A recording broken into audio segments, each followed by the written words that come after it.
Proverbs chapter 16, verse 32.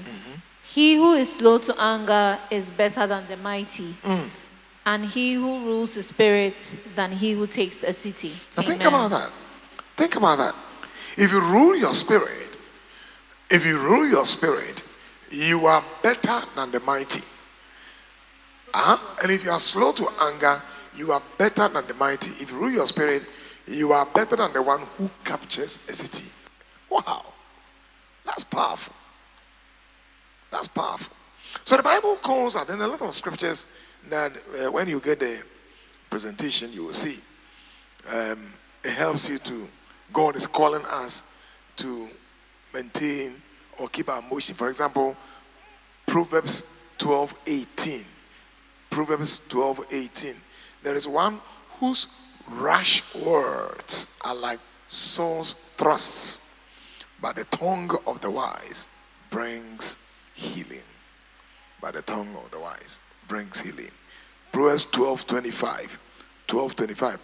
Proverbs. It says, anxiety in a man's heart weighs him down, but a good word makes him glad. Now think about all of this.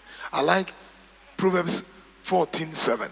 Leave the presence of a fool, for there you do not meet words of knowledge. Leave the presence of a fool, for there you do not meet words of knowledge. Proverbs 14:7. Now, like all of us, we are going to read a text and listen to the text carefully. And I think this will be where, don't worry, we won't finish. We'll do part 2 of this one. I just wanted to take our time. All of us should open to 1 Samuel 12. 1 Samuel 25. 1 Samuel 25. We are going to read up to 24. 18 to 24. Can you project that if you can? If you cannot, everybody should open it. We are going to do something right now. And get a microphone. Get me 2 microphones. We are going to be sharing some thoughts quickly before I get into.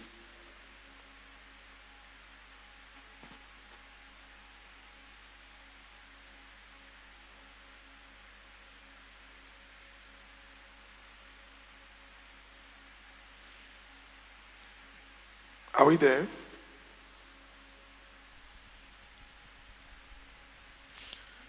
First Samuel 25.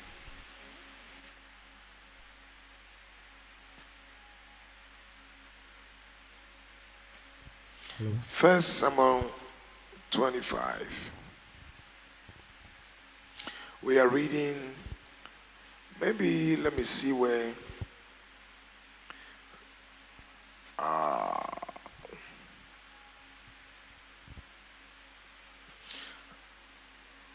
Okay, let's read the entire story. Let's read it. Who is helping us project that text? Okay, listen carefully. Look into your text. Look into your Bible. Now, this is a very interesting subject we're going to discuss. And after reading it, I'll let you go around, get 2 microphones because I want to hear good. Now, let's listen carefully. Look into the text as I read. I'm reading the NIV. Now, if you have the NIV, so that it will be easier for all of us to follow the story. Very interesting story. The story is about Abigail and the husband Nabal. It's a relationship. It's a relationship. And we are still dealing with emotions. Let's start. Now Samuel died, and all Israel assembled and mourned for him. And they buried him at his home in Ramah. Then David moved down into the desert of Paran. A certain man in Maon, who had property there at Carmel, was very wealthy. He had 1,000 goats and 3,000 sheep, which he was sharing in Carmel. His name was Nabal, and his wife's name was Abigail. She was an intelligent and beautiful woman, but her husband was surly and mean in his dealings. He was a Calebite. How did Abigail end up marrying a stupid man? Anyway, we'll think about that one as we move on. While David was in the wilderness, he heard that Nabal was shearing sheep. Now, shearing sheep simply means that, their fur grows and you have to cut it down, you share, so that it doesn't, because sometimes when it grows too much, they have a lot of pests in it and it can kill them. So you have to clean them up. So David was shearing his sheep. So Nabal. So David sent 10 young men and said to them, "Go up to Nabal at Carmel and meet and greet him in my name. Say to him, 'Long life to you, good health to you and your household, and good health to all that is yours.' Now I hear that it is sheep shearing time. When your shepherds were with us, we did not mistreat them. And the whole time they were at Carmel, nothing of theirs was missing. Ask your own servants, and they will tell you. Therefore, be favorable toward my men.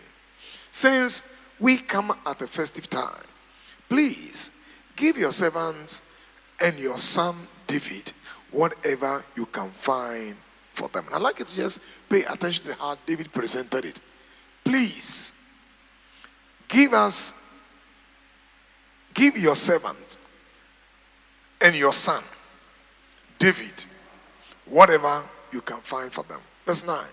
When David's men arrived, I'd like us to just be highlighting some of the importance. So highlight, please give. All right. Verse 9.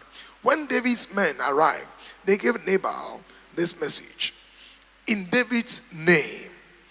Then they waited. They're waiting for what? For an answer, obvious. Verse 10. Nabal answered David's servant, "Who is this David? Who is this son of Jesse?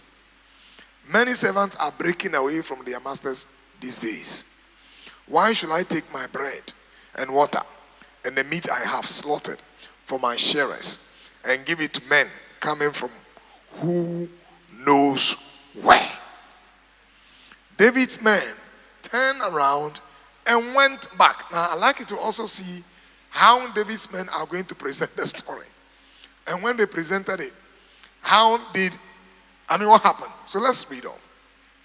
When they arrived, they reported every word. They reported what?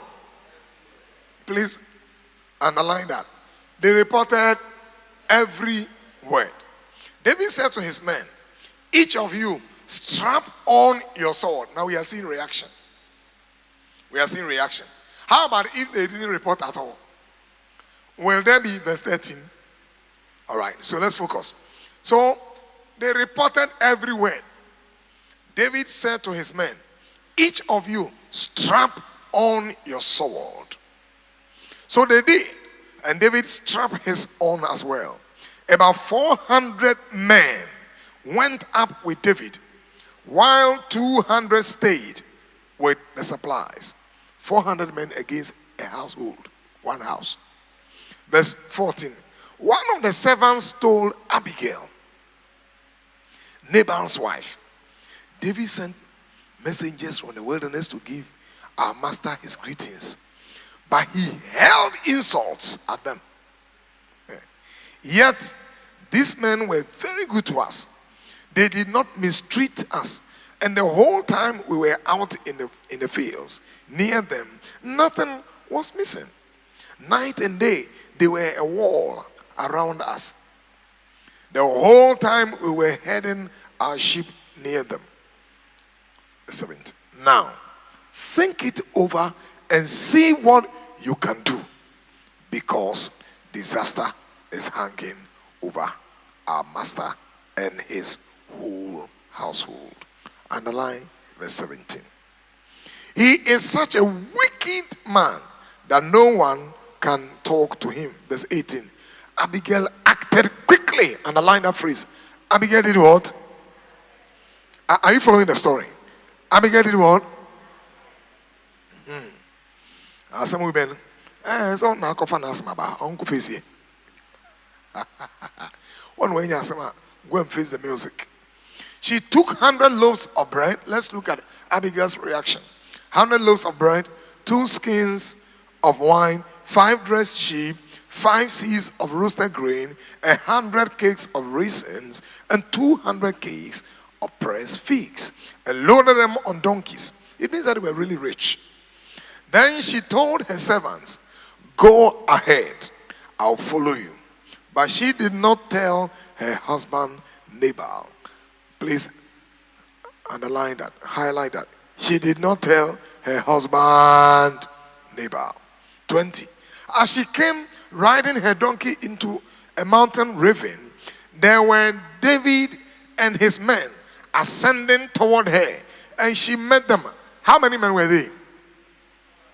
Mo, you are following. That's good. 400 men. David had just said, "It's been useless all my watching over this fellow's property in the wilderness, so that nothing of his was missing. He has paid me back evil for good. May God deal with David, be it ever so severely, if by morning I leave alive one male of all who belong to him." When Abigail saw David, and live verse 23, she quickly got off her donkey and bowed down before David with her face to the ground. Ooh. I like Abigail. With her face to the ground, she fell at his feet and said, "Pardon your servant, my lord, and let me speak to you. Hear what your servant has to say. Please pay no attention, my lord, to that wicked man Nabal. He is just like his name." Are you here? His name means, and folly goes with. Hey, Abigail. "And as for me, your servant, I did not see the man my Lord sent. And now, my Lord, as surely as the Lord your God lives, and as you live, since the Lord has kept you from bloodshed and from avenging yourself with your own hands, may your enemies and all who are intent on harming my Lord be like Nabal. And let this gift which your servant has brought to my Lord be given to the men who follow you. Please forgive your servant's presumption. The Lord your God will certainly make a lasting dynasty for my Lord, because you fight the lost battle. And no wrongdoing will be found in you as long as you live. Even though someone is pursuing you to take your life, the life of my Lord will be bound securely in the bundle of the living by the Lord your God. But the lives of your enemies he will hale away as from the pocket of a sling. When the Lord has fulfilled," pay attention to verse 30. "When the Lord has fulfilled for my Lord every good thing he promised concerning him, and has appointed him ruler over Israel, my Lord will not have on his conscience the staggering burden of needless bloodshed, of having avenged himself. And when the Lord your God," I think it's a verse 31 rather. "And when the Lord your God has brought my Lord success, remember your servant." David said to Abigail, "Praise be to the Lord, the God of Israel, who has sent you today to meet me.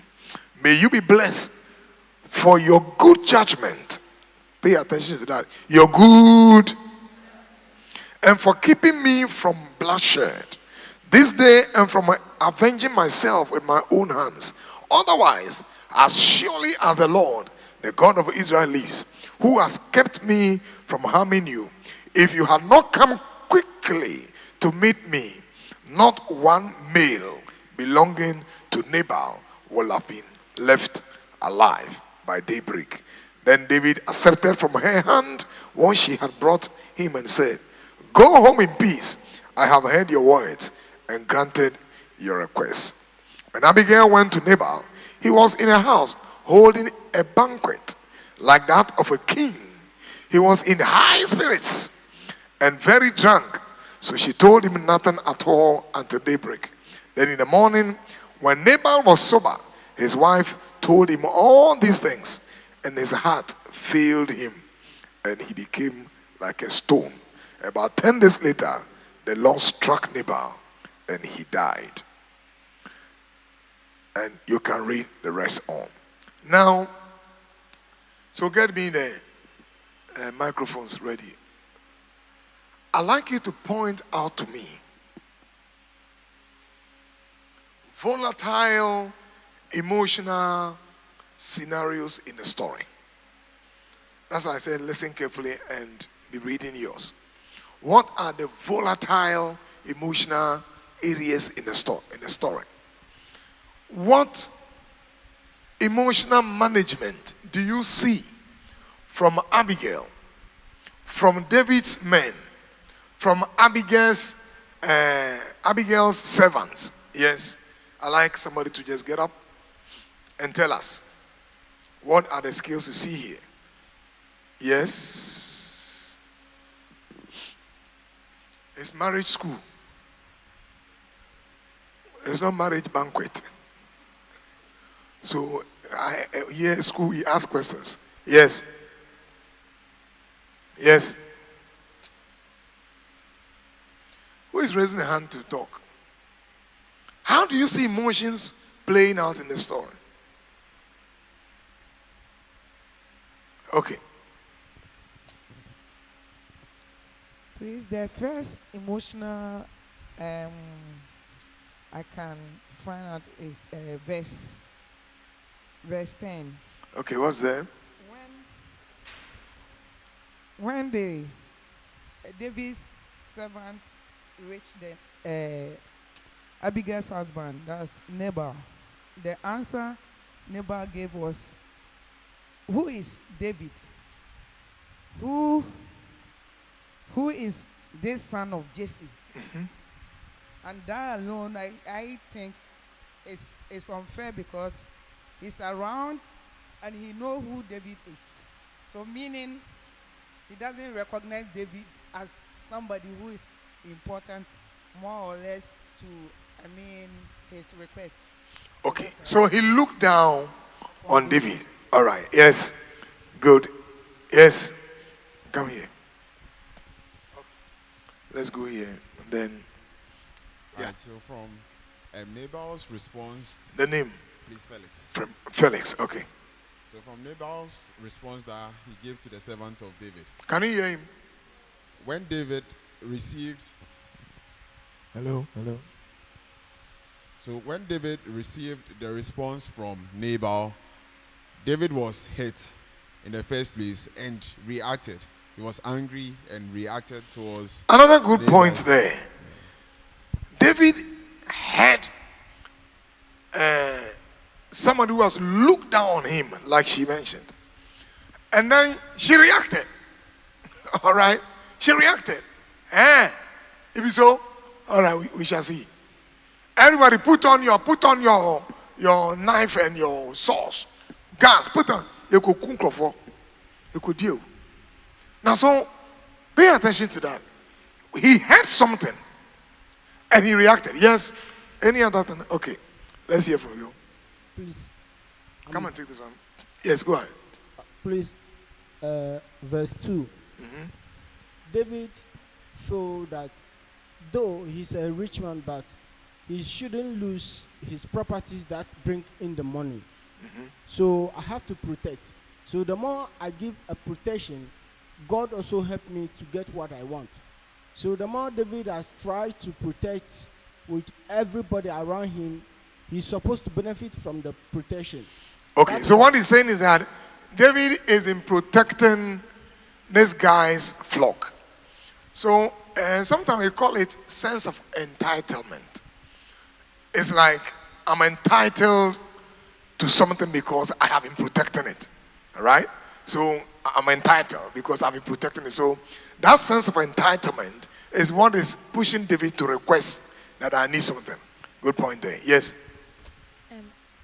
Okay, so I was also thinking about the servants of David and how they went to report the whole thing to David.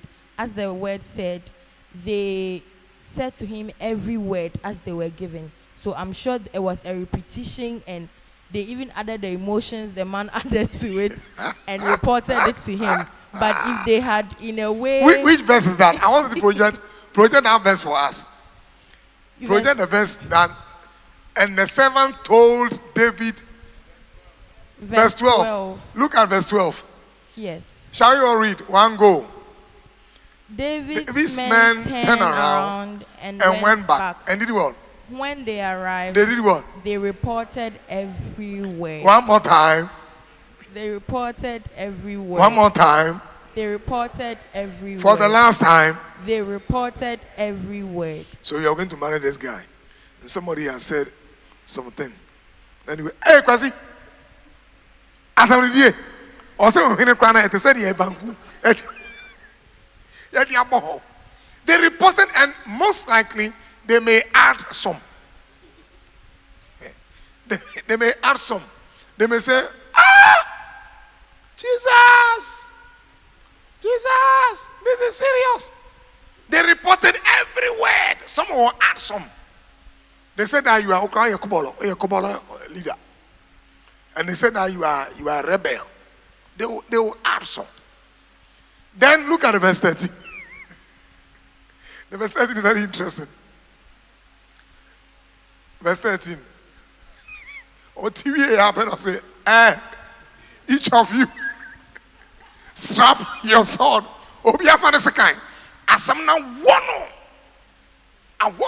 Emotions.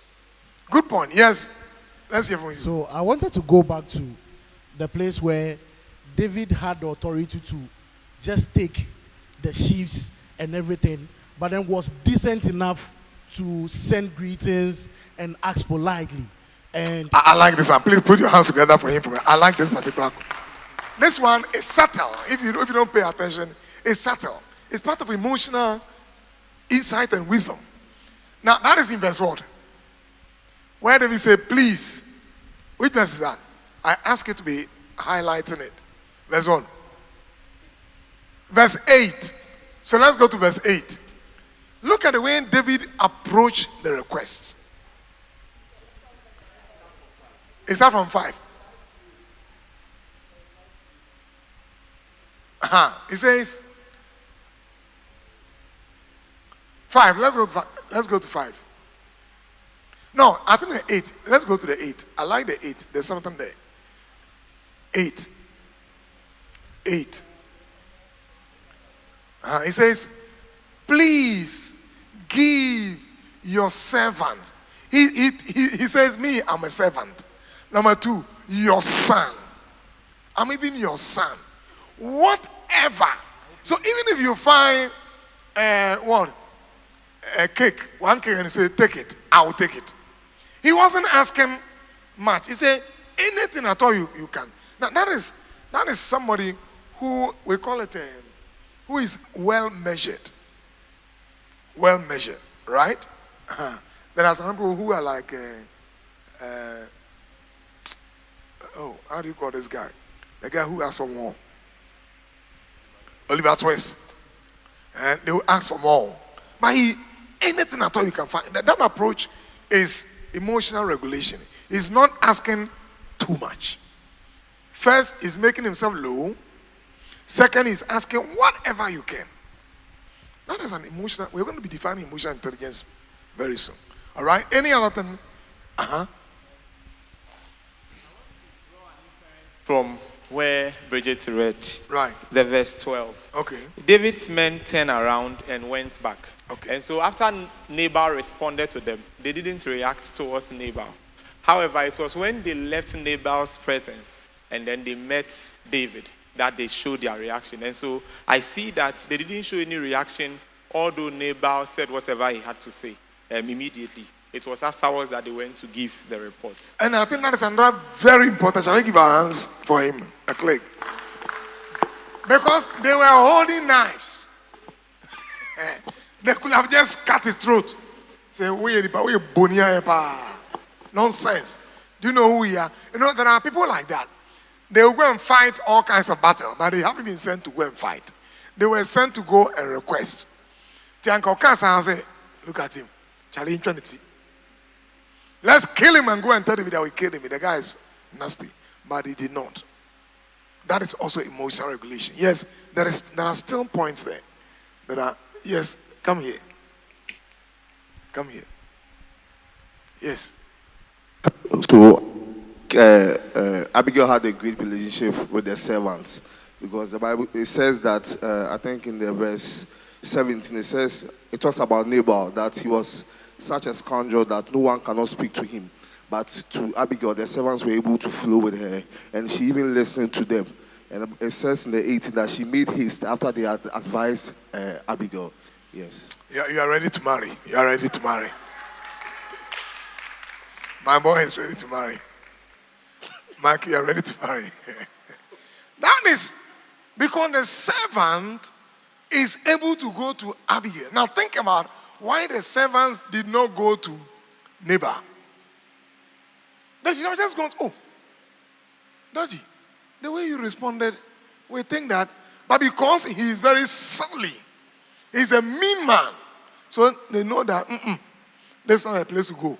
They rather went to Abigail. It means that Abigail is empathetic. Abigail listens. Abigail has social skills. Now, all of these are dimensions of emotional intelligence we are going to look at. Yes, there are still more in the story. Okay, let me hear from Apasco first. Yes. Let me see whether she's ready to marry. So that, sit down. From the 25 verse 15. Okay. But the men were very good to us. It means that the servant could keep a good record from David. Which servant? Abigail's servant. Abigail's servants are very intelligent people. They can see when somebody is good. They are appreciative. There are people like that. They don't appreciate anything.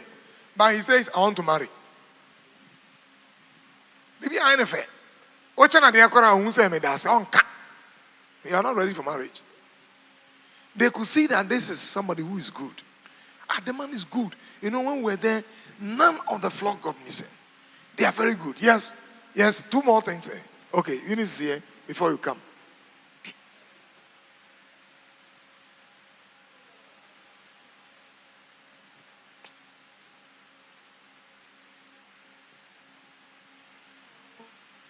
Why?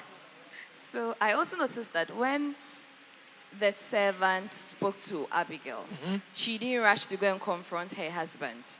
She knew who her husband was. She knew that, okay, I like this one. I think she's ready to marry. She's ready to marry. Yeah, it is ready to marry. That's an obvious one I'm expecting all of you to see. It says that when she came, the guy was in high spirits. That is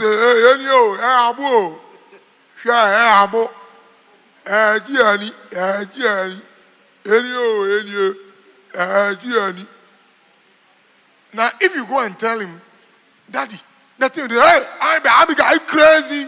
I'm crazy. You see the way you talk. But the Bible said, Abigail waited. The man went to sleep. The next morning, when he was sober, then he told him. That's emotional intelligence. Now, somebody who knows, she can decipher this is not the right time. When your husband are in bed. Your husband wants to go to the Jerusalem gate. As soon as he is about to, he say, Dano kra anchema de. Dano me birthday kra I want to mama me. What say ade no? What say ade no? Look at the time you are asking him. The time when he wants to bless you and you are what say no? Most of the oh. And some of the men will say that, what are you sorry? What's the idea? You should know the right time to ask your wife or ask your husband or your partner. That's a very good point there. Yes. Final one. Okay, 2 years. You have spoken, so let me give them a chance. Let's try here and let's go. Then we'll come to you if your point is still there. Okay, so I also realized the servants of David protected the name of David, because the words Nabal was saying was pricking enough. It could have triggered them to react, but they knew they were coming in somebody's name, so there wasn't need for them to react to. They understand authority. They were sent. Good point. They were sent. And they were sent. And so they protected. We are not going to fight. We're not going to cut the guys out because we were sent. Let's go back and report.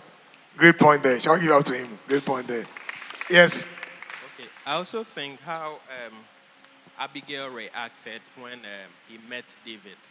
So it says that he fell down, and knowing that David was in an anger mood, so she needed to do something for David. In fact, you should marry tomorrow. You should marry tomorrow.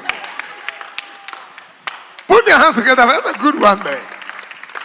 You see, you have to know how to manage people's emotions. And emotional intelligence, which I'm going to define pretty soon, one of the dimensions is to know how to manage yourself and then manage other person's emotions.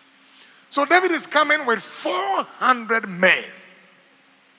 And this woman, not that he has sent some servants ahead. As soon as she met David, she went down. She went down. And then was addressing David. Wow.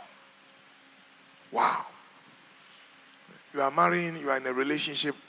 When your partner gets angry, you too say, me too, I'm hungry.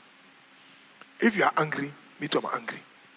So, fire and fire, when they meet, what will happen? Okay, we are all hungry. If you are angry, me too, I'm hungry. Listen carefully. There must be a compromise. It is the social dimension scale of emotional intelligence. You must understand that sometimes it is important not to meet your partner at that level. I don't have to meet the person. The mood is not good. Let me calm down. He's very angry, screaming. They're in trouble.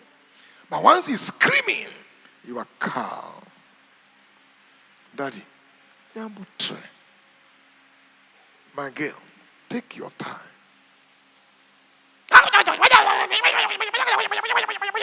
Okay,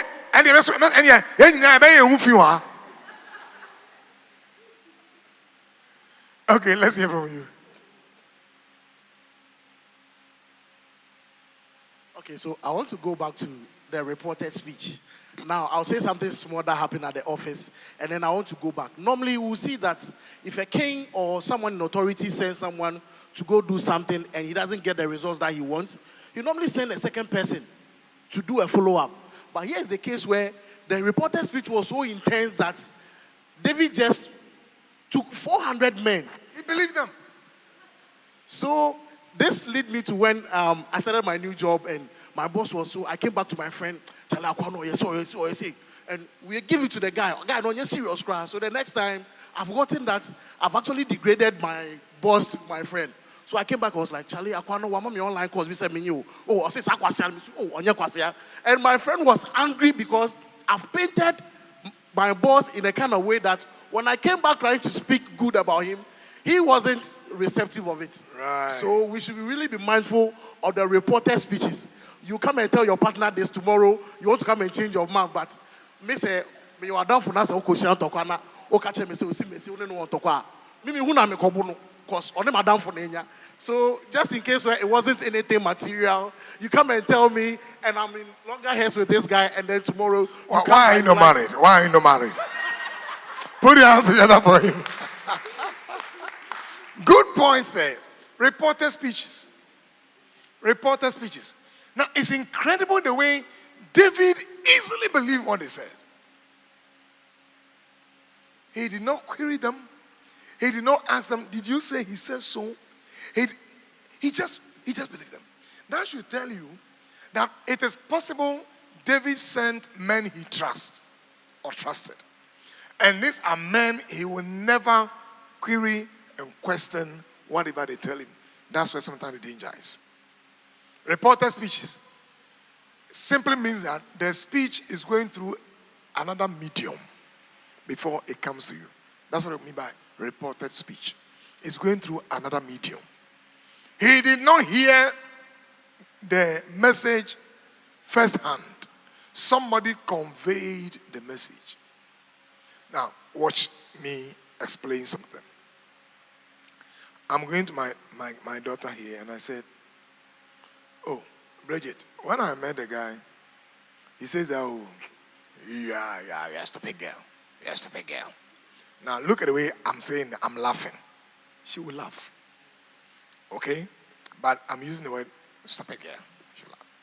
But I'm going to her. Bridget, I met a guy. He said, "You're a very stupid girl." He said, "You are very stupid." In fact, S-T-U-P-I, stupid. And he said, stupid. It's the same word. But what is the difference? The tone, the pitch, the emphasis, the mannerism, and the way I'm saying it. He said, "You are very, very."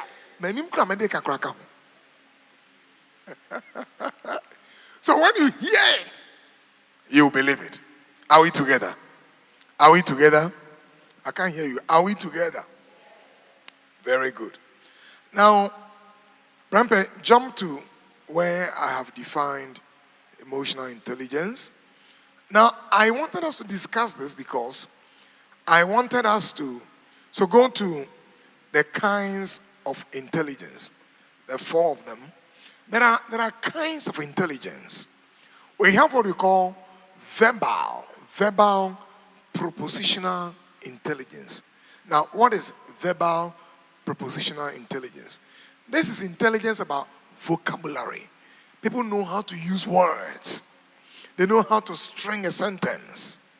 Okay, when they write, you can see that they are good at writing. Those are people we call verbally propositionally intelligent. Okay, they have verbal ability. They can really talk. And women are often good at that. So if you're a guy and you often enter into fight with your wife, you'll be defeated all the time. They are gifted. Women can string words. Then number two, we have what we call perceptual organizational intelligence. And this one is the ability to see patterns. You see patterns, you can recognize missing parts of pictures. You can put puzzles together. You see, some of you who play with puzzles, okay, maybe there are a number of 6 is plenty, and 1 is 9, 10 upside. And you say, look for the missing, you can easily see it. That's what we call perceptual organizational intelligence. You can easily, identify missing part and puzzles. Then we have what we call spatial intelligence, where people can manipulate information that is presented in visual forms. So, for example, I have a bed drawn, and I've cut the bed, okay, in small, and I ask you to organize it. Organize it. And you can see this is the beak, this is the leg, this is the tail, this is what, all right? Spatial. You can have what we call diagrammatic or symbolic form. Sometimes somebody is trying to fit a box in a particular space. And he's trying to rotate the thing in space to see this way, that. Somebody can just go, back, and say, hey, say abonsa. He has what we call spatial intelligence. Then we have what we are talking about, which is called emotional intelligence. What is emotional intelligence? Which is competence in managing your emotions. So, emotional intelligence, listen carefully to Goleman. Daniel Goleman is the one who popularized this term very much. He says, it is the capacity to recognize your own feelings. All right? The capacity to recognize your own feelings. So, what is happening to me? What is going on in my soul? How am I feeling? The capacity to recognize your own feelings. And then, not only that, the capacity to what? Recognize others' feelings. Recognize others' feelings. And then also for motivating ourselves and for managing emotions well in ourselves and in our relationships. So basically what we are saying is that your ability to understand and shape how we think, how we feel, how we act, and then understand others. So you can see that this guy, the way he's behaving, is angry. I have to pull out. I have to manage myself. Otherwise, this relationship and this marriage is not going to work. Right? Okay. We will break into maybe 3 groups in the next 5 minutes. And I have questions I want us to discuss. But let's put our hands together for our chief presiding elder. He's been joining us. Oh, are you doing it? Do it well. Yeah. He is married already with children, 4 children. So if you want to know more about marriage, go to him. He's an experienced man. But you know, anytime we have, once in a while he pops here, and Edda, I mean, God bless you. God bless you. Right. So, we are going to look at the component. What are the components of emotional intelligence? According to Daniel Goleman. Daniel Goleman says that emotional intelligence fall into this component: self-awareness, self-regulation, self-motivation, empathy, and social skills. 5. Empathy and social skills. Self-awareness, self-regulation, self-motivation, empathy, and social skills. Now, research shows that these 5, and I'm going to be explaining each of them, these 5 dimensions of emotional intelligence, you can break them into 4 or 2 main areas. You can break them into 2 major components, with each one with 2 other points under. For example, you can break them, number 1, into personal competence. So we are talking about you yourself. And under personal competence, you have self-awareness, and then you have self-management. Then number 2, social competence. Social competence.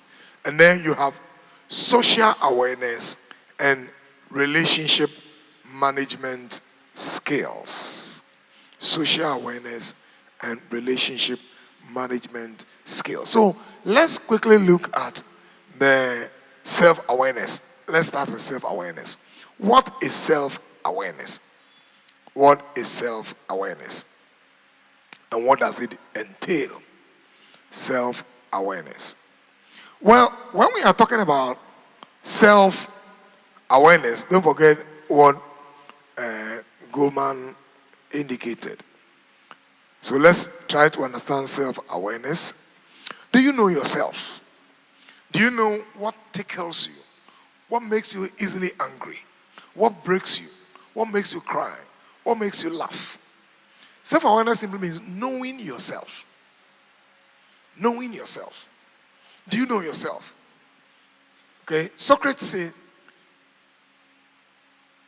know thyself, man.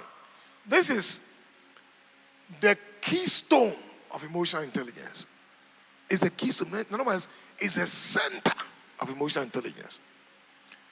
It is your ability to accurately perceive your own emotions in the moment and understand your own tendencies across situations.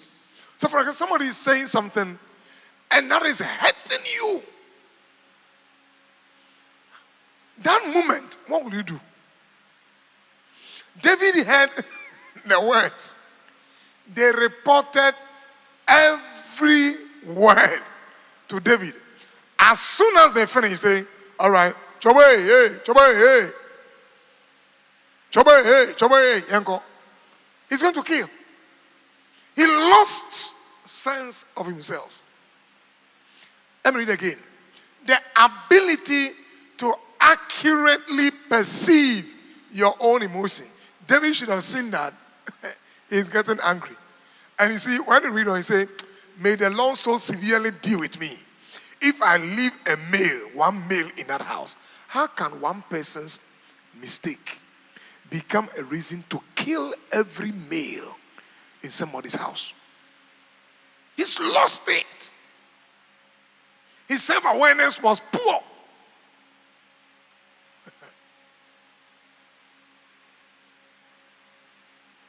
Somebody does something against you and you say, from this day forward, I won't relate with the mother, I won't relate with the father, I won't relate with the sisters, maybe your wife. And then you say, you wait. If my in-laws call me, I won't pick it. If her sisters call, I won't pick it. If the last one comes here and says he's going to school, you should go. I won't mind anybody. One person's issue is generalized to everyone. Because this will help you to quickly make a sense of your emotion. What is happening to me now? What is happening to me? Am I angry? Am I angry? What is happening to me? What is happening to me? It will help you to quickly make a sense of your own self. You see, people who are high in self-awareness, they are remarkably clear in their understanding of one, what they do well. What do you do well? What do you do well? I'm asking you, what do you do well? Number two, what motivates them? Number three, what satisfies them? Number four, which people and situations push their buttons? In other words, which situation is likely to make you angry? I know there are some situations when it will make me very angry, I'll recoil a bit and be quiet because it can throw me overboard. So I'll be quiet a little bit to process the issue. And as you process it, you are intelligently also challenging yourself. So you are asking yourself, is it enough to get angry with this? Why should I get angry? You challenge your thoughts. You challenge your thoughts. Don't be caught on honest all the time. Angry, smashing.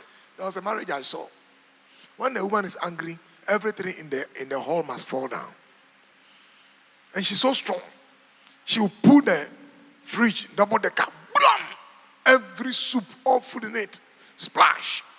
Then she will go to the fridge, will pick up this, how do you call it? This ladder, benkuta, crash it, pull it down. Oh. See, she would destroy everything. After a while, she will go back.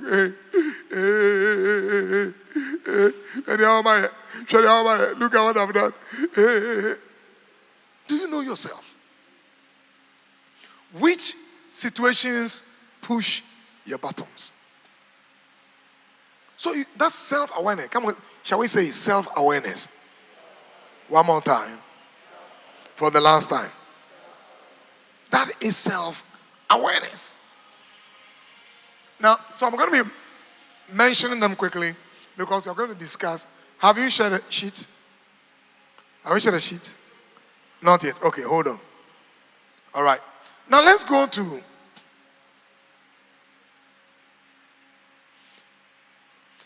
to self-management. Self-management is your ability to use your self-awareness of your emotions to stay flexible. You use your awareness of your situation to stay flexible, stay flexible and direct your behavior positively with balance. So you see the stone there with balance. So you are getting angry, but you are managing it. You are between a bit of anger, a bit of understanding. You are keeping the balance. That's what we call self-management. The person use a word that should tip you over, but you are giving the person the benefit of the doubt. That's self-management. That balance.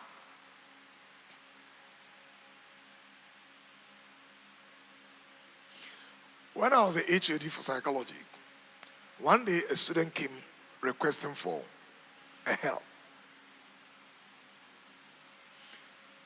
He hasn't passed one paper, and he will want the HOD to find a way of telling the lecturer to set another set of questions for him. Those of you who are in the university will know that. It's only when you are, maybe you were sick, or you are traveling, or something, that will require we getting special time for you. But if you fail the paper, you will have to wait, true or false. Yes. Now that is so that the lecturers can also rest. We are not stones. We are not rocks. So when he made the appeal, I said, well, that's fine. I will think about something. So let's see what happens. But prepare yourself rather to write it. Because the lecturer also needs time to rest a little bit. Once you failed, there will be time to rest it. Now, as soon as he went and told one other lecturer and said, HOD didn't listen to me. He didn't listen to me at all. I have problems. So the lecturer asked him, what problem do you have? When he told the lecturer the problem, it didn't mean he doesn't have any problem. All his problems are like any other general problems every student has. But he has said so many things to this friend. Now, the person reporting the matter to me should have also applied a bit of wisdom. He was also pouring everything. Now, as the HOD, I can use my power, abuse my power on this person. So I needed to maintain a good balance. Now, this is a student who is a bit worried because he's in the final year, he wants to complete. And so I have to understand where the person is coming from and feels this kind of emotions. How do I balance my emotions against his emotion? That is self-management. That balance is a very, very, very, very, slippery thing. You can tip over. You can meet us and say, hey, blah, blah, blah. You don't respect. You will see pepper and fire. And if you are an officer of a certain position, you can abuse the position. You know that? Yeah, you can abuse it. You will see pepper and fire. Is that how you are? You will see. So that balance, self-management is that balance, is that ability to laugh a little bit, look at the person carefully, shake your head and move on small. But you are still angry, but you are there. I don't know whether you really appreciate what I'm saying. It's like you are not happy, but you are also trying not to be too overcome with the anger. Is that right? You are in there. You went to your boy or your girl one day, and then you are planning the marriage, and then she says that I want to wear a particular, apparel. That's the lady.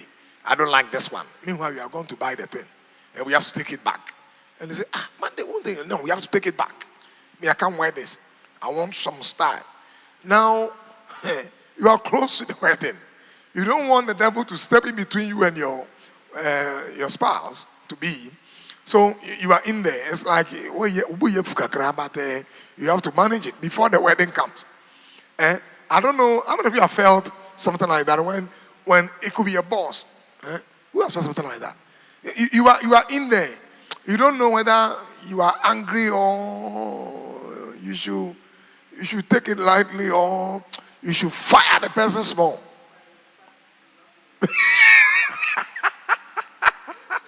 He says, and I help us here. When I was about to marry, this same wedding dress issue came up. But I said, a friend used to hire some, and financially we were not okay. So I said, oh, why not? My wife said, no. She has it in her mind that she will have to sew it herself. In fact, asking the price of the material, I said, this thing, she said, final. And I also said, how can you say final at this moment? No. But thank God, in the multitude of counselors, a friend who is married came in and said, when it comes to these things, leave it to them. Pastor, energy me. Put your hands together for him. When it comes to this thing, leave it to them. Let the women make their decision. Are we together? Self-management. Now, because we are going to discuss, I'm going to just quickly pick up the other one quickly. Let me pick up this other one. The other one is social awareness. Shall we say social awareness? Is it social awareness? Is your ability to accurately pick up emotions in other people. Your ability to pick up emotions in other people. We'll come back dealing with all of this. You know what I mean?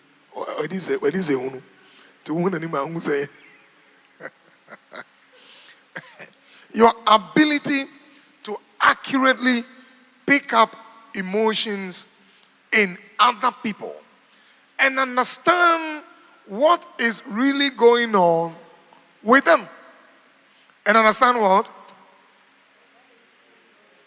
I didn't hear you.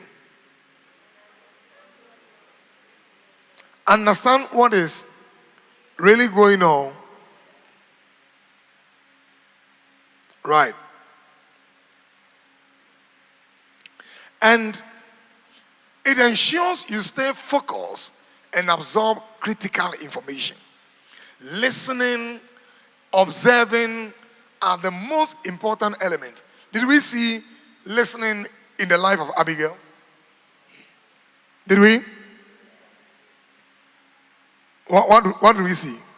What did we see? Yes. What do we see? How do we see listening on the part of Abigail?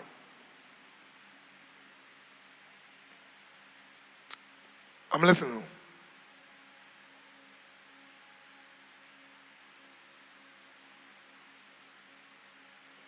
Nobody's talking. Yeah.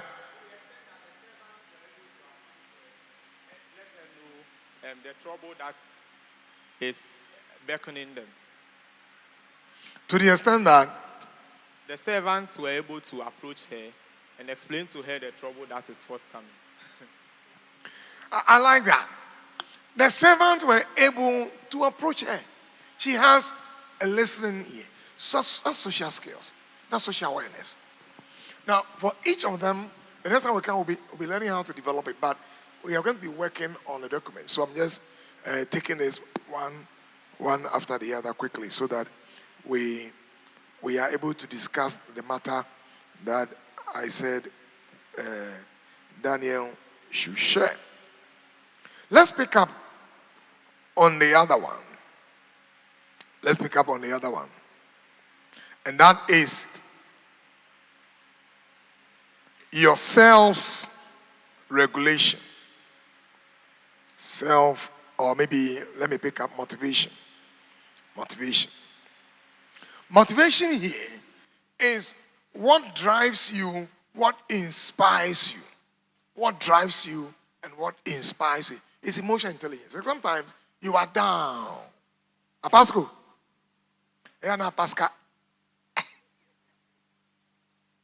Sometimes I pass camera.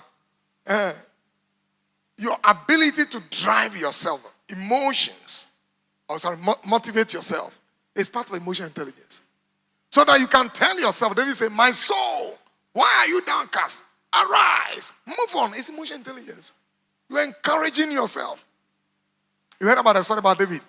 Now he came back and he had killed, taken every woman, every child, bent, I think verse 130, bent everything, and he said, but David encouraged himself in the Lord.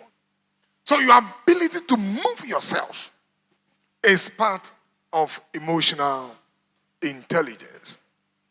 Then let's look at empathy skills. Empathy skills. And this is recognizing and understanding emotions in others. In other words, this is also part of sensing for others. Sensing for others. Do you sense for others? Now, I like us to 1, 2, 3, 4. 1, 2, 3, 4. So let's start from here. 2. Keep your numbers. No, 1. 4. 4. 1. 2. 4. 2.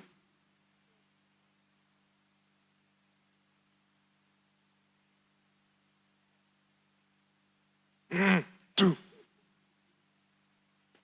8, 4. 1. 3. 4. Are you part of that? Why are you there? 1. All right. So all the ones come here. All the ones come here. Okay, go there. Go to the corner. All the ones, go to the corner. All the ones. Daniel, please start sharing there. Give it to each one. Turn your chairs. Turn it. You're going to discuss. So turn it and face each other. All the twos come here. All the twos come here. 3 for Mumfria. 4 for Mumfria. All the twos come here. Twos. Turn the chairs. All the threes come here. All the 4s come here.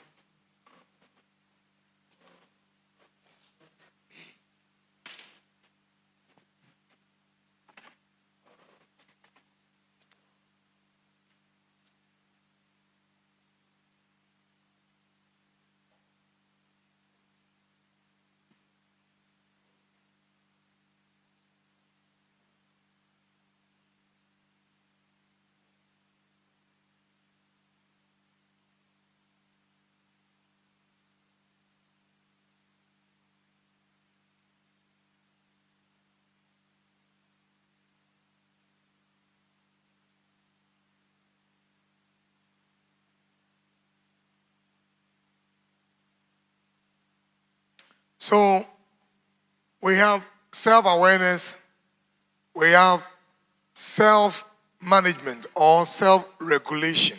That's another word for self-management. Then we have motivation. Then we have empathy. Then we have social skills. All right. Now, look at the questions you have. Please appoint a leader and a secretary. Appoint a leader and a secretary. You are going to read 2 scenarios. Each scenario you are to discuss. Each scenario you have to discuss some questions. And then as you discuss, please get a sheet, get a plain sheet for them, for each group. Get a plain sheet for each group. For each of them, get a leader, get a secretary. Get a leader, get a secretary. And let the leader read, or the secretary read, the scenario. And for each scenario, there are questions there I want you to engage. For each scenario, there are questions there. So, group 1, who is your leader? All right. Felix is your Felix, is your leader. Secretary is who? Okay. Group 2, who is your leader? Okay. Who is your secretary? Okay, leader. Who is secretary? You are secretary. All right. Group 3, who is your leader? Priscilla, who is secretary? Bridget, secretary. Okay. So each one. Group 4, who is the leader? Eunice. Okay. Who is secretary? Who is secretary? All right. Yeah, secretary, leader. Okay. Good. So you have 10 minutes to do this. You have 10 minutes to do this. Engage the questions, discuss.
We have 4 minutes.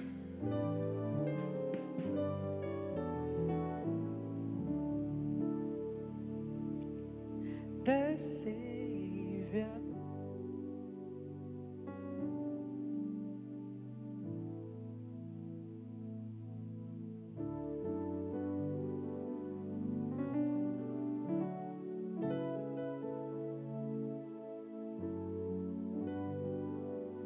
Who stands between God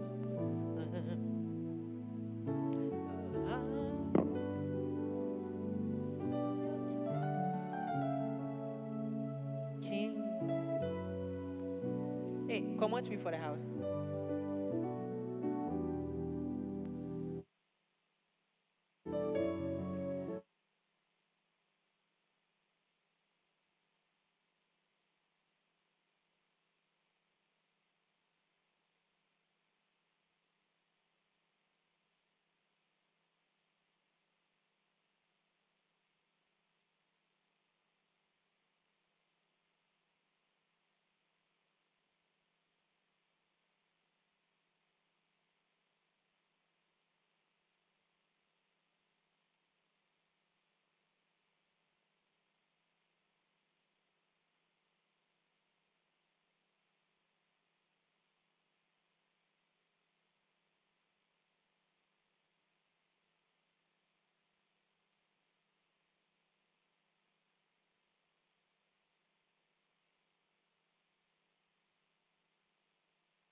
All right, run up, run up, run up, run up.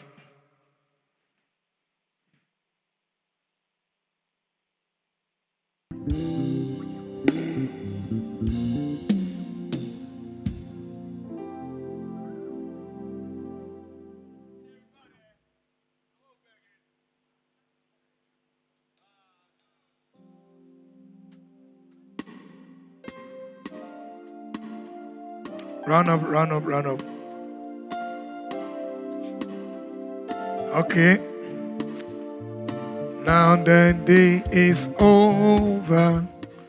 Light is drawing nigh.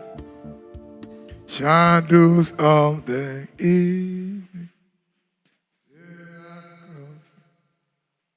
Glory to the Father. Glory to the Son.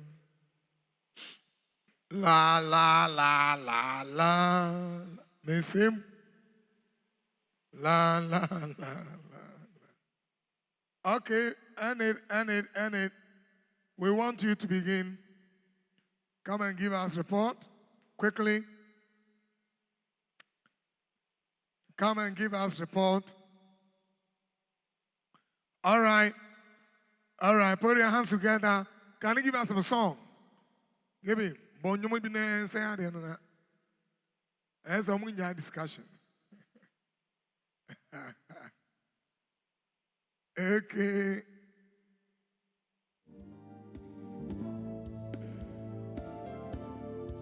Yeah.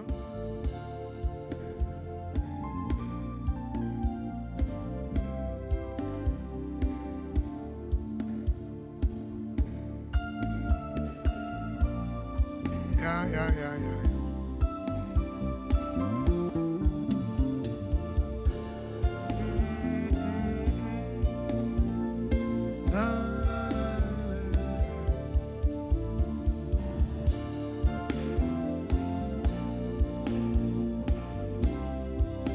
La, la, la, la. Yeah. It's okay, please.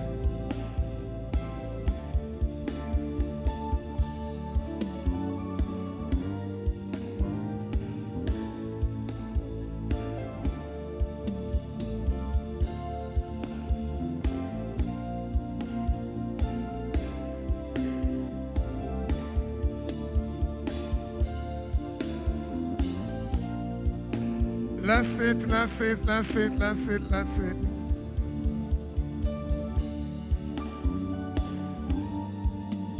Na, na, na.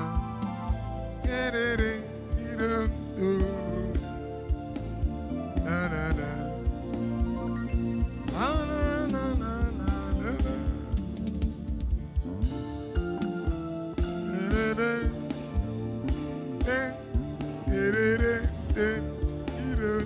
Get-it-it.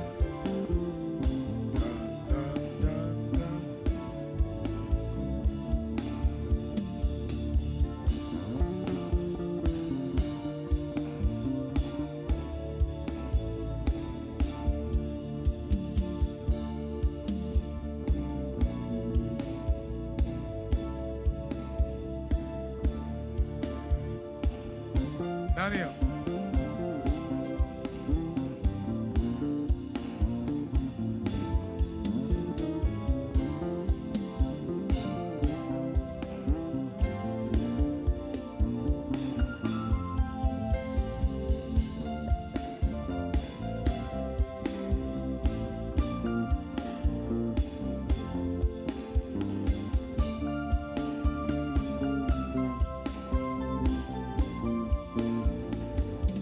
All right. So quickly, the next 5 minutes, when you come here, 1 minute, group one. Group one. Where is group one? Secretary and leader, come and tell us. Secretary, and put your hands together for them. Okay. Help us understand what you did.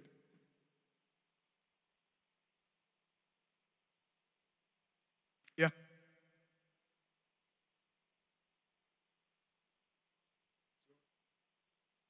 You read the scenario, then you tell us scenario 1. What have you done?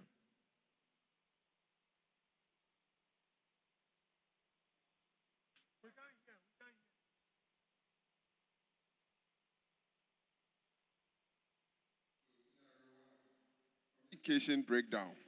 Meet Amma and Kofi, who have been dating for 2 years. Amma and Kofi have different spending habits. Amma likes to save, while Kofi enjoys splurging on gadgets. One day, Kofi buys an expensive smartphone without discussing it with Amma. Amma feels frustrated and worried about their financial future. Questions. 1. How could Amma and Kofi improve their communication?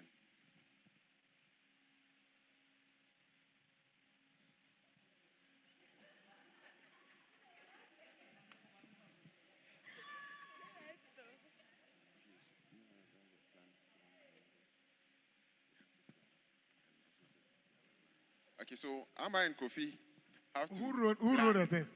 Please come here. Who wrote it for you? Come and read here. You are the secretary. So they have to set their plans, their financial plans together, and also communicate. No, she should read. When you ask the question, she reads. So Doreen wrote it. So Doreen, you have to. Who is the leader? Who is the secretary? How did you give it to her to come and do? So for the second scenario, I wasn't around. I stepped out. So first scenario. Okay, so from the first scenario, we realized that Kofi and Amma had not planned their goals. There was lack of planning and lack of communication here. So one of the ways we realized they could improve their communication was to have their goals aligned and then plan whatever they want to do before Kofi goes ahead to buy anything. So we are told Amma is a saver. Kofi is a spendthrift. And he went to buy an expensive phone.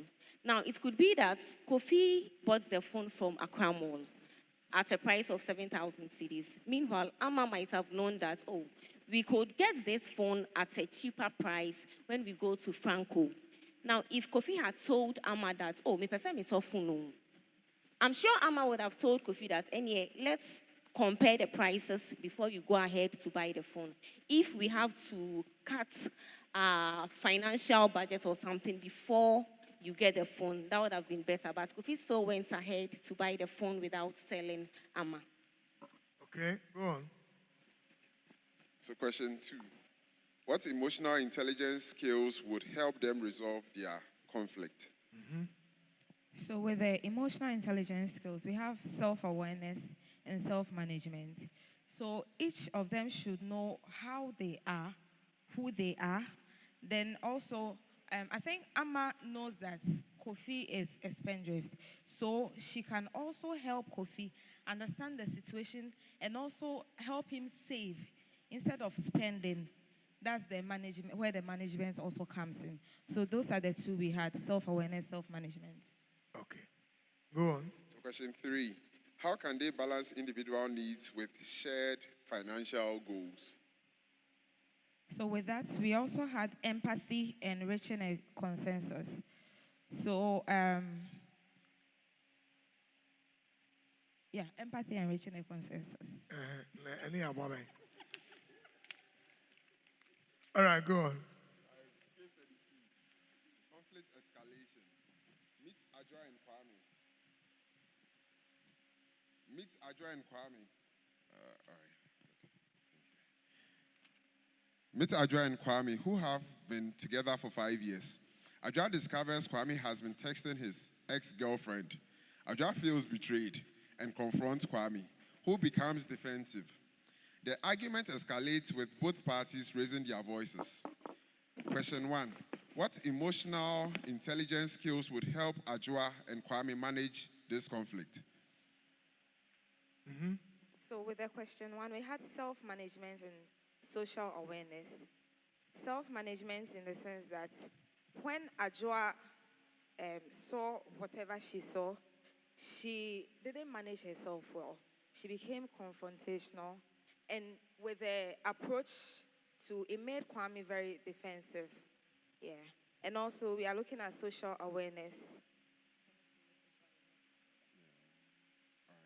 Okay, so with the social awareness, it has to do with you knowing the other person's emotions and also managing confronting the person in a way that you help manage the person's emotion that they are feeling. Also, question 2, how can they practice active listening and empathy? So with the question 2, we also had knowing what triggers their emotions and working towards that trigger. So Ajwa was angry because of the message she saw. So she could have decided not to be confrontational. She could have relaxed on what she saw and managed her anger before approaching Kwame to resolve the whole issue. To add to it also, the active listening. Ajwa also had a problem and confronted Kwame. Instead of Kwame listening to Ajwa's plea holistically, he became defensive. And that also escalated the conflict. All right. Question 3. Okay. What strategies can they use to de-escalate conflict and resolve issues? We spoke about compromise and accommodating. So in a relationship, we feel one person has to be a fool for the other at some point. So Kwame could have compromised at a certain point, but he also felt that, no, I can't let this lady take in charge. Yeah. And he could have also accommodated Amma at that particular time, but he decided not to, but rather defend himself because he felt what he did wasn't wrong. That's and the also, we also concluded that they can also practice the active listening and the empathy. Okay, because Kwame didn't listen to Ajwa's plea actively. So we think had he listened to Ajwa's plea actively, he would have understood Ajwa's emotions and also help calm Ajwa's emotions and also empathize with Ajwa's emotions or the hurt she was feeling. So that's how we concluded on the discussion.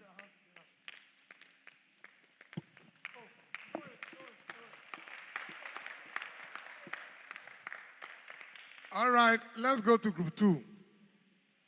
I'm picking some important notes here. I'm seeing some things.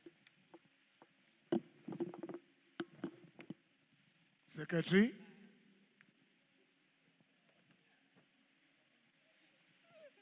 Okay. So I think because of time, for hours, we'll just summarize the 2 cases and try to give the answers. So I'm saying that because of time, for hours, instead of reading the cases, because we all have copies, I'll just summarize the cases and then we try to answer. Okay, so the case 1 is about Amma and Kofi, who are dating, would be couple, and then they have different spending habits, and it seems to be an issue in their relationship. So the question 1 was asking about how they could improve their communication. So in my group, we said they should have open communication because clearly these are 2 people who are considering marriage or are dating, but take decisions without involving the other. Because if there was proper communication, I don't think Kofi would have taken the singular decision to buy something without involving Amma. So we are saying that they should have that open communication where they discuss things, especially important things, especially when it involves taking critical decisions. They should involve each other. The question 2 was asking about emotional intelligence skills that would help them to resolve conflict. So the first emotional intelligence skill we identified is self-awareness. We said that they should know themselves, just like Socrates said, man, know thyself. So they should know each other's spending habit, because if Amma knows that she's careful with money, Kofi knows that he's a spendthrift, like somebody rightly said, and I'm sure they will find a middle ground, or how to manage that without letting it affect their relationship. So yes, it's very important for them to know themselves. The other thing is social awareness. So they should know and try to understand each other. So no matter how bad you think the other person's behavior or habit is, you should find a way to try to understand them, talk to them and all that. But clearly, they do not understand each other, and we believe that is one of the things that is causing the conflict they are currently facing. Also, self-management. If I'm managing my emotions and you're also managing yours, there will be a way to avoid some conflict. Amen. Amen. So the question 3 is asking about how they can balance individual needs with shared financial goals. And we said one way is for them to try and live within their means. Okay. For this one, I'll just list them because they are very short and simple to understand. The second one is for them to agree on which needs to satisfy first. If you don't understand, you can prompt me, then I'll explain. You understand? Okay. So the third one is for them to put each other's needs first. Okay? Are you okay? Okay. We are done with the first case study. The second case study is about Kwame and Ajua, who are also would-be couple, I believe. Okay. And Kwame is still communicating with his ex-girlfriend. And when Ajua confronted him, it brought about, a lot of issues.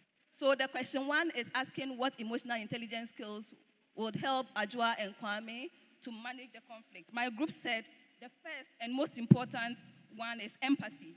And we are saying that Kwame should put himself in Ajua's shoes. So if he should find Ajua texting her ex-boyfriend, how would that make him feel? Sometimes it's easy to understand somebody when you try to put yourself in the person's shoes. And that you don't do it to that person. Okay. The second emotional intelligence skill we identified is social skills, and this goes to Ajua. We are saying that Ajua should try to understand things from Kwame's perspective. What he's doing might seem wrong, but maybe he's not doing it with malice. Maybe the idea behind it isn't really bad. At least try and find out what they are discussing or why he's talking to the ex-girlfriend. I mean, it might look bad on the outside, but if you try to understand, you might get understanding from the other person's point of view. So social skills is also very important. Then we talked about self-management again here. We said Ajua should know how to manage her emotions. So no matter how much, whatever the other person is doing to get you angry, making you raise your voice and all that, as we saw in the case, try and manage your emotions. The second question was asking about how they can practice active listening and empathy. My group said they should listen to understand instead of listening to respond. And that goes to all of us, not just Kwame and Ajua. When we are listening, sometimes we are in a hurry to give a response, or you're not even listening to what the other person is saying. When we are listening, we should try to understand instead of trying to respond. Yes. The third question is asking about which strategies they can use to de-escalate conflict and resolve issues. We said they should explore counseling. You see, in as much as it's okay to try to do things on your own, sometimes it's very normal and it's very recommended to bring a third person, an expert like Eunice in, to deal with your issue. Sometimes that's the best way to go, because when we are all trying to bring our point, I'm bringing my point, you're bringing your point, that's what is causing the conflict. So now let's bring a third person who is a professional to handle the issue for us. Thank you very much. Sorry, you didn't hear me.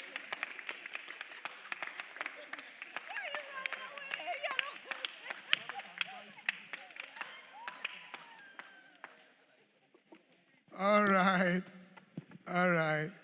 Very Fans, important. Okay, group 3. Yeah, disqualified.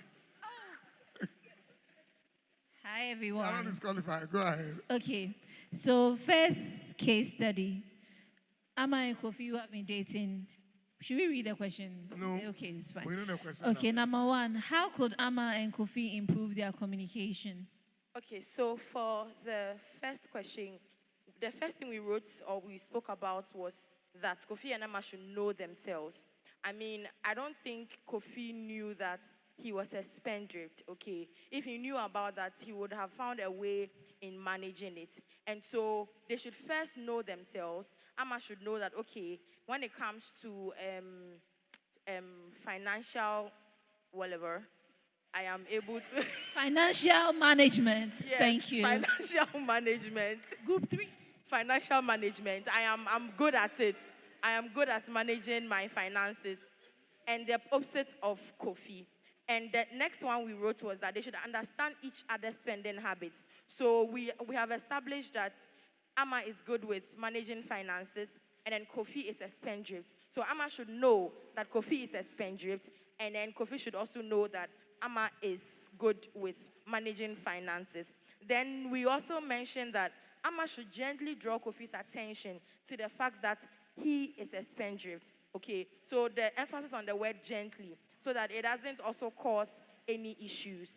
Now, Please, are you listening? Listen.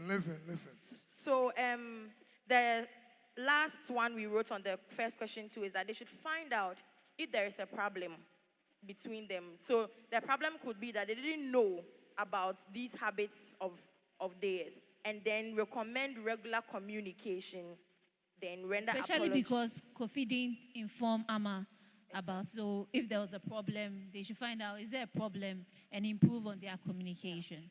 Yes. Question 2. What emotional intelligence skills would help them resolve this conflict? So the first thing we wrote was self-awareness, sorry. So self-awareness, because both of them should be aware of these habits. As you said, what motivates you, what makes you spend, what drives you to be able to manage your finances and all that. So if they were both aware of their habits, then that is one of it that can help them. Then social awareness, that is also knowing the other person's habits, and then the other person's emotion, whatever the person is feeling. Then self-management, that was what we spoke about. I think that's quite self-explanatory. And then we mentioned empathy too as well. When it was mentioned that Amma was frustrated and all that, I'm sure she gave a reaction, and so Kofi should put himself in her shoes to know how she's feeling and all that. How can they balance individual needs with shared financial goals? Okay, so we mentioned that they should communicate effectively. And under the communication, this is what we actually dealt with. And we mentioned that they should establish a strategy to meet themselves halfway.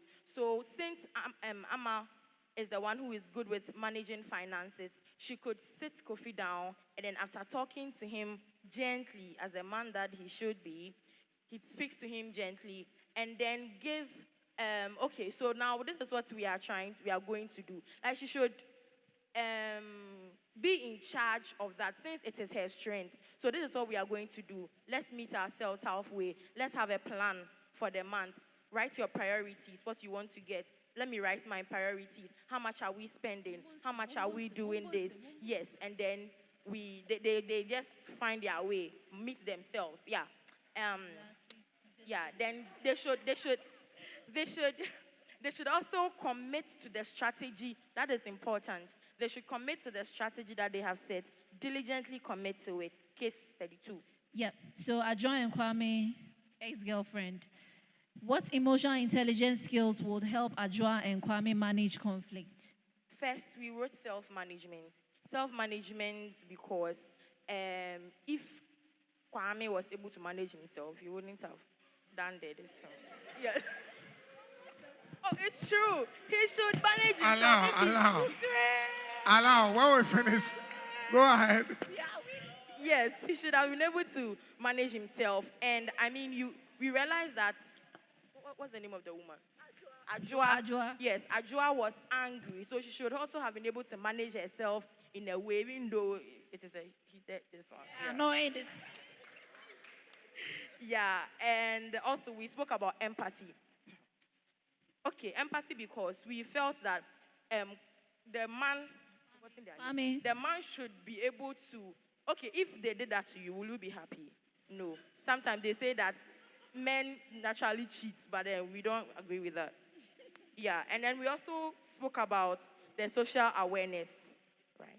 Yeah. Yes, social awareness. They should be aware of these habits of theirs. Then active listening as well.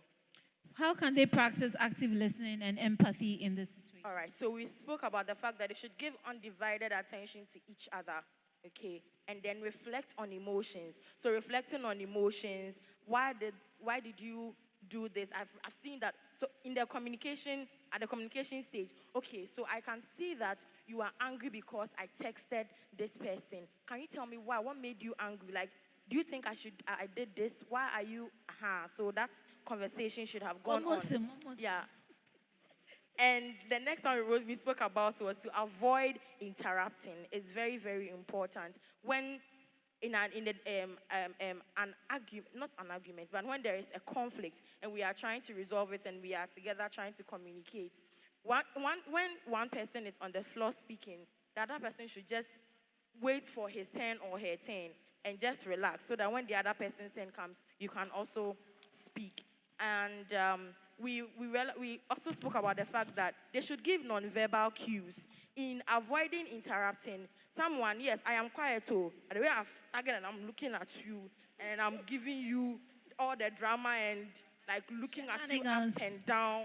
Like, yeah, give non-verbal cues just as you are listening. So be seated, calm, listen to the person.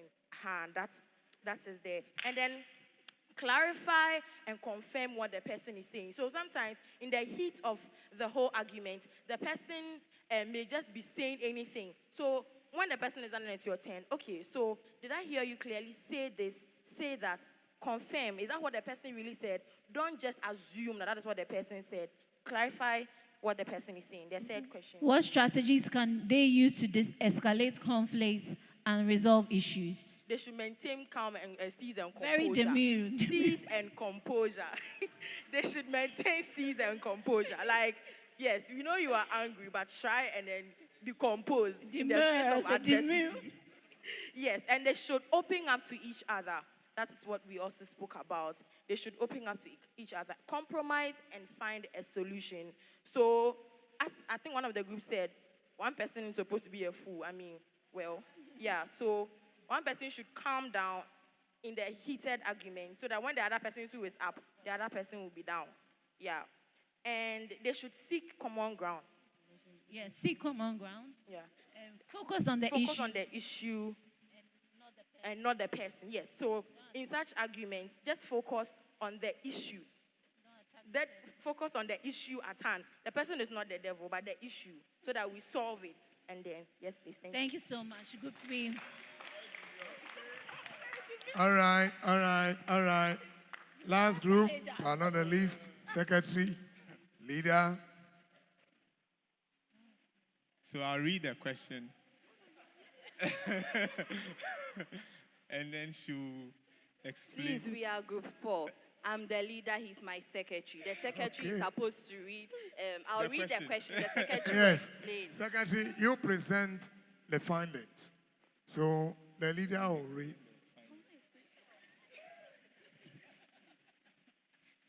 So please, before we start, they've said everything. All the things that we have written. We agree. They've been said. You go, I want to hear. Okay, so question 1. How could Amma and Kofi improve their communication? Amma should come forward to Kofi with her frustration.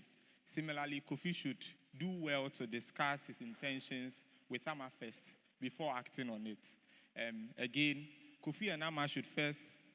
Okay. So the first point, what we meant is that usually, especially when it comes to ladies, we are more reactive than we communicate. So we understand that, okay, Kofi is being a spendthrift. At least, instead of Amma getting frustrated and giving attitude, Amma could have communicated to Kofi instead of being reactive. Yes. And then we also emphasized thorough understanding between both parties.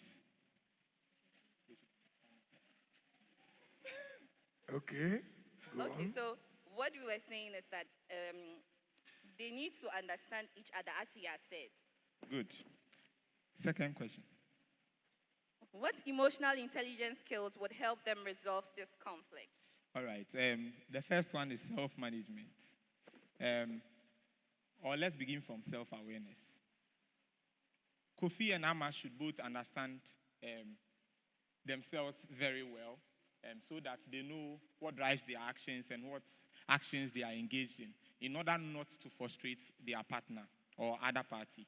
And Okay, so in this, you could see that Amma likes to save. So if she's self-aware, she would understand that, okay, I like to keep money, I like to save, I don't really like spending. But my partner is the one who likes spending. We might not be the same, we have our own differences. When you are self-aware, and then when you understand who you are, sometimes it becomes very easy for you to resolve conflict or for you to understand the next person. Right. Then self-management. So now they should use their self-awareness to stay flexible and direct a positive behavior toward the other party. I've explained it. Yes, thank And you. then the last one would be self-awareness. That's social awareness, social awareness. Kofi should be able to recognize Ama's frustration and attend to it. I mean, he has realized that Ama is not happy with the purchase he has made, so he should, look at it and then address it appropriately. Yes, so what we are saying here is that if Kofi is self-aware, he would be able to pick the fact that Ama feels social aware. So he'll be able to pick the fact that Ama feels frustrated and worried about what is happening. Usually, when it comes to ladies, when they feel frustrated and worried, they'll show some signs. Maybe the excitement or certain things that they used to do, they won't do it. And you we'll will diagnose know. it. If you're a very observant man, you will know. Yes, we'll diagnose it. Yeah. All right. Who diagnosed? The men will The diagnose. men. Okay, good point there. Third question. How can they balance individual needs with shared financial goals? All right, and we stated 2 points. They should discuss their needs vis-a-vis their budget. Look at their needs in light with their, and then they should have a financial plan, and they should drive their spending behavior. Yes, and we also added that sometimes when one person needs something, you think that you need it, they could communicate, have a conversation, and also talk about it. Can we find a cheaper version to it? What do you need it for? Maybe I need a phone to do this. Maybe the phone that I'm requesting for, there'll be another option. That would also help, so they should discuss. Yeah, I even think it's that phone that he was using to text in the second case. Yes, it's that So phone. we move It's on definitely to that that phone. Okay. So, that's case 2. What emotional intelligence skills would help Adjoa and Kwame manage conflict? Empathizing skills, recognizing and understanding the emotion that is Adjoa, right? Yes. Adjoa. So Kwame should be able to recognize and understand how Adjoa feels, and because he's texting another lady, and like the other groups have said, if it were to be you. Exactly. Yes, exactly. Yes, because if you empathize, you begin to understand the person. Exactly. You begin to feel what they feel. You sense because their I think mood. that Adjoa could also start maybe texting her No, ex-boyfriend she and shouldn't. see. It will break everything. Yeah. Okay. All right, then the next one is social awareness again. You see, Kwame became defensive. Rather, Kwame should have listened to address frustration. Gentlemen usually, when they are caught in the act, rather than listening and admitting that some gentlemen, okay, thank you, Michael. Most gentlemen. I align with my group leader. Yes. Rather than listening and admitting their fault so that they can take corrective measures, they tend to rather justify what they have done. And that actually makes the issue tougher and could cause a separation.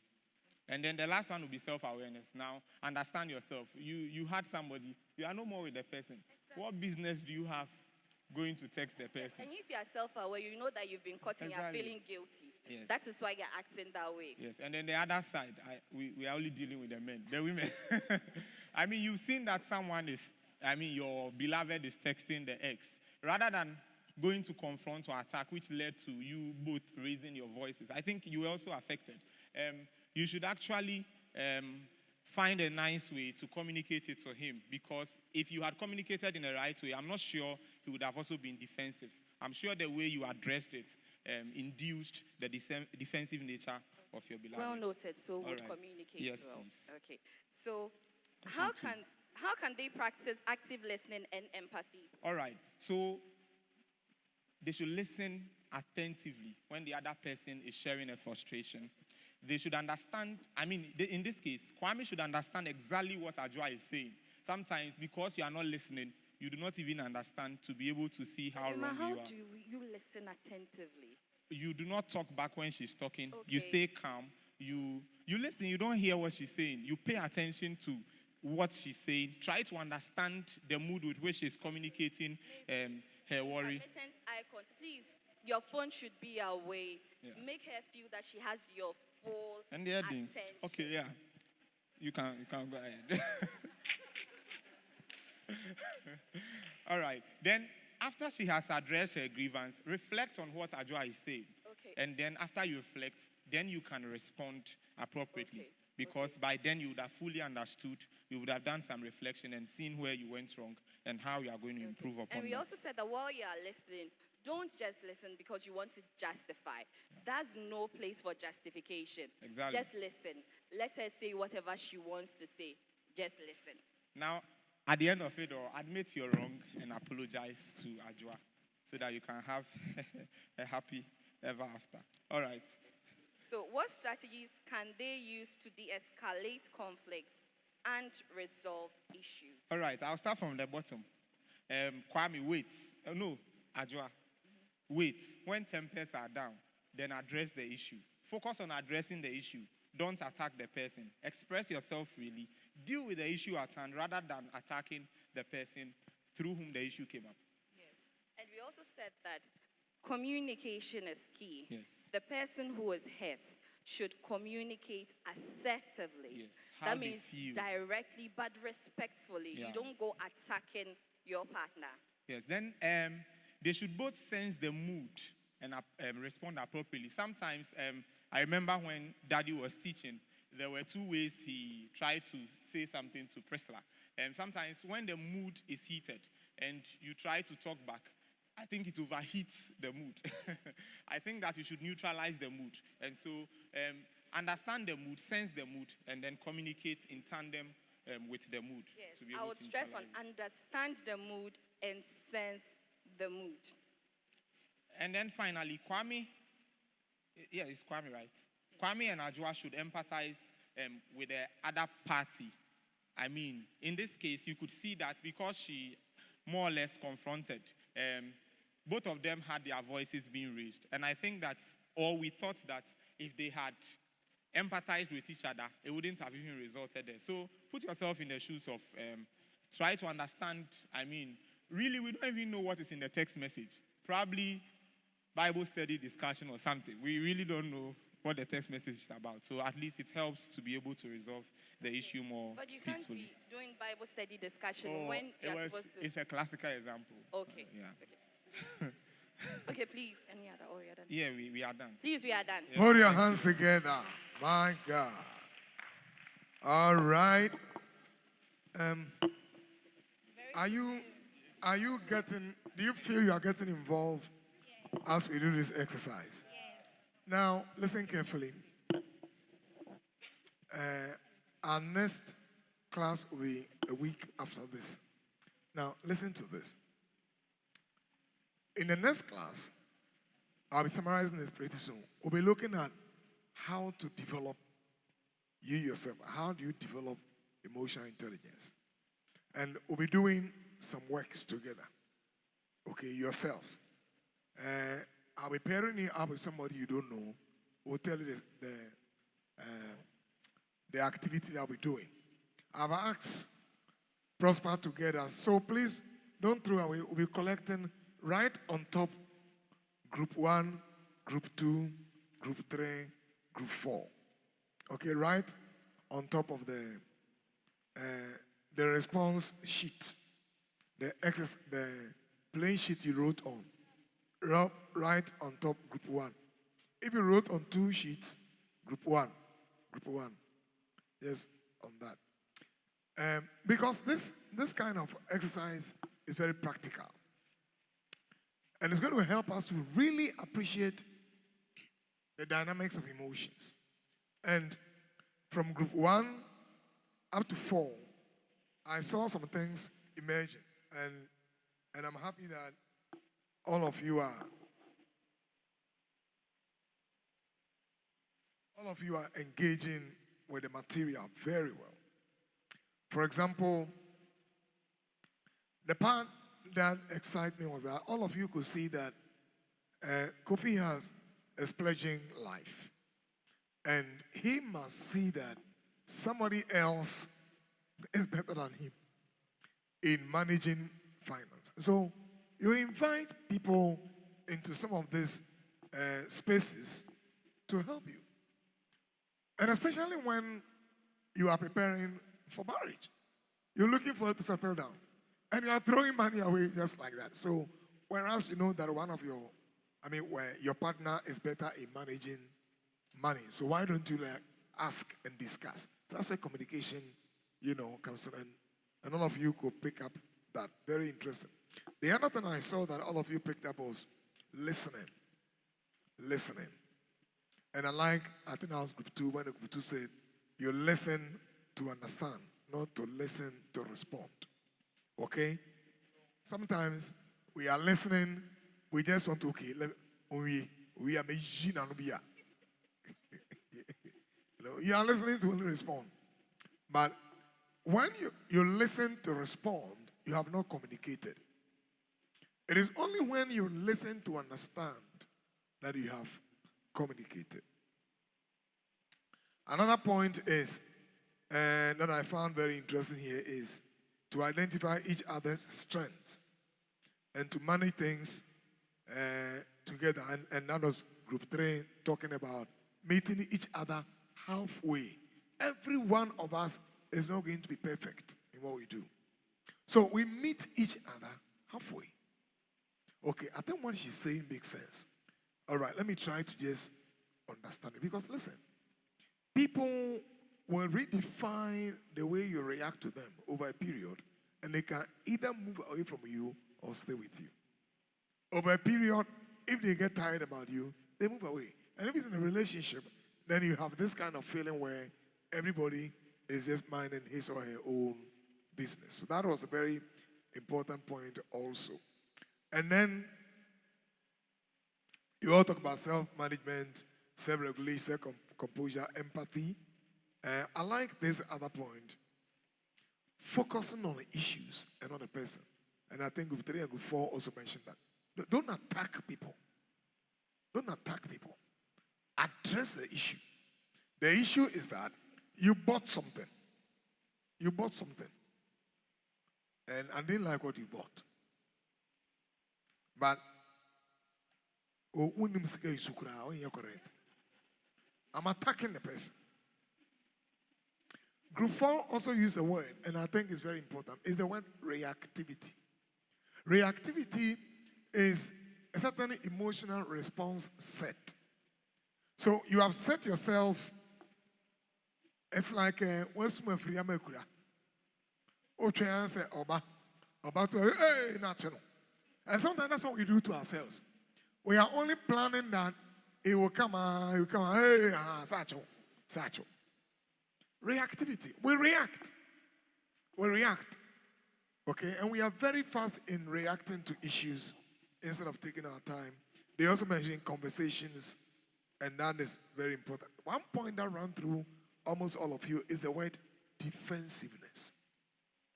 Defensiveness. And what is defensiveness? Defensiveness is a certain mental state where you don't want to accept liabilities and your own error. You want somebody else. You want to externalize. And it doesn't help. Okay, so perhaps that's the second scenario. If when Ajwa asks for Ame, why did you? And they say, oh, well, it's just that he's a friend. But trying to defend, I can't take my mind off. You should understand that we're in love. And then the love went some way. It's normal. Where did he defend? I heard somebody a woman ask this American talk show guy, why do men lie? And I like his answer. He said, we lie because we are afraid of your reaction.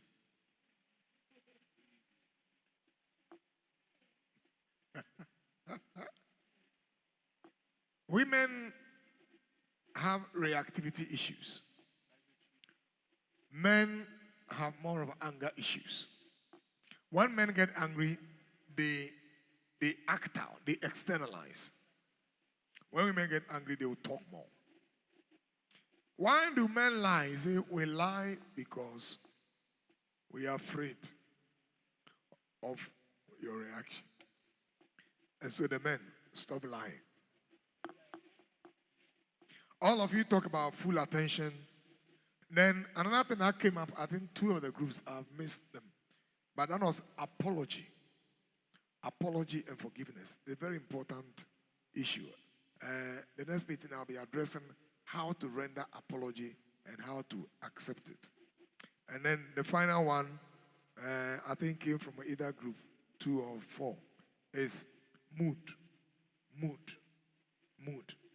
You check the mood before you ask and discuss issue. Check the mood. Check the mood.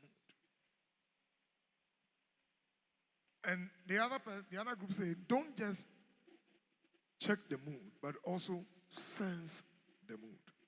We call it intuition. Abigail sensed.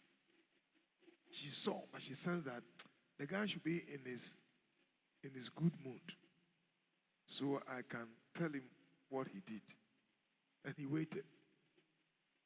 So that he can. That's why when Abigail told him, he froze. Meaning that, hey, this was what time. But once he was drunk, he was under the influence of all alcohol. So there was no way he would be able to understand what he did. But at least this one, he froze. What? My whole house. And on your heart attack. You won't get heart attack. Amen. Oh, come on. Amen. Put your hands together for yourselves. I can't hear. I can't hear. I can't hear.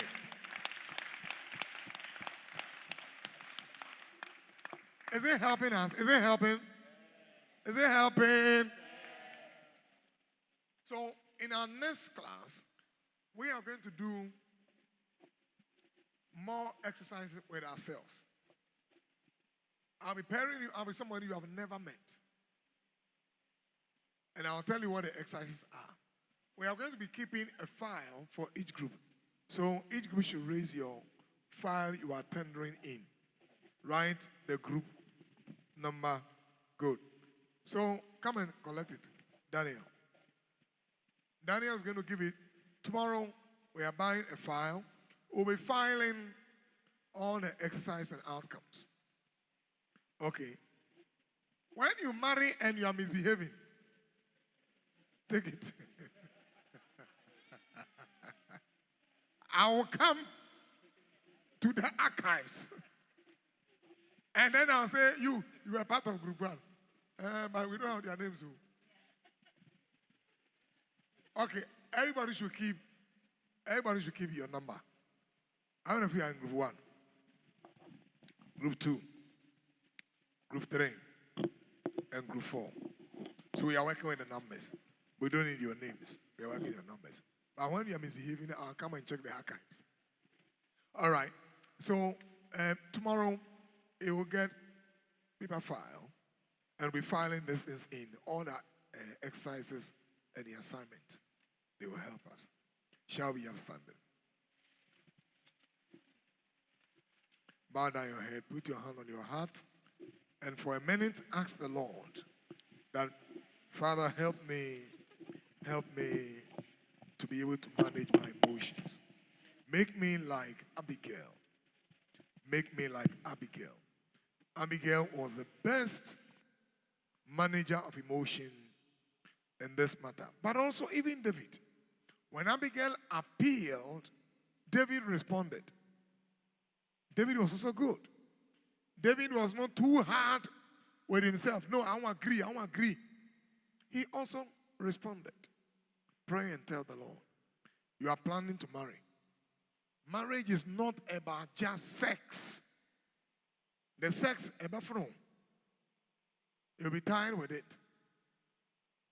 It's not about just seeing each other's nakedness and enjoying sex. Of course, God gave us sex to be enjoyed in marriage. But it goes beyond that. It goes beyond that. If your emotions are problematic, you will see that when you marry, sex is looking at you, but you are not happy. You are not happy. Your partner even doesn't look attractive to you because emotions have gone wrong. So pray. Ask the Lord. Ask the Lord. Ask the Lord. Tell the Lord to help you manage your emotions. Tell him to help you manage your feelings. Sometimes your feelings are too strong. Sometimes you are too strong. Tell the Lord. He should help you. He should help you. And then tell the Lord that you want to marry well. You want to marry well. You want to marry well. You want your marriage to be of a difference. You and your partner should be able to relate well, build a home, train your children, raise them up in the Lord.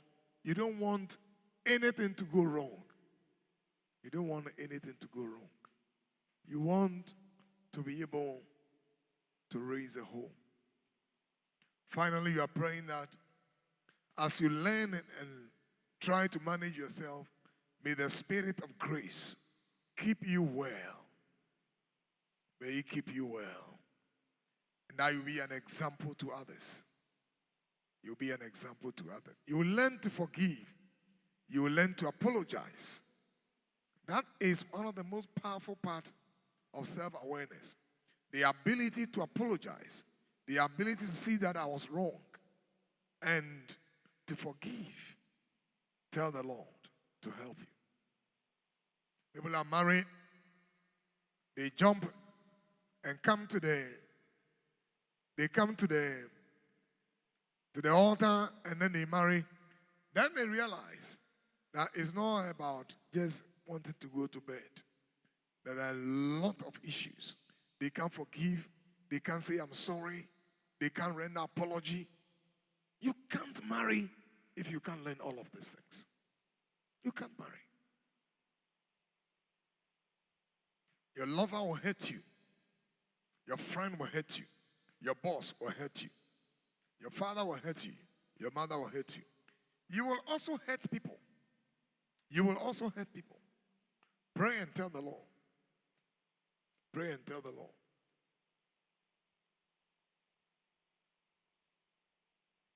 Blessed be the Lord, God Almighty, who was and is to come. Blessed be the Lord, God Almighty, who reigns forevermore.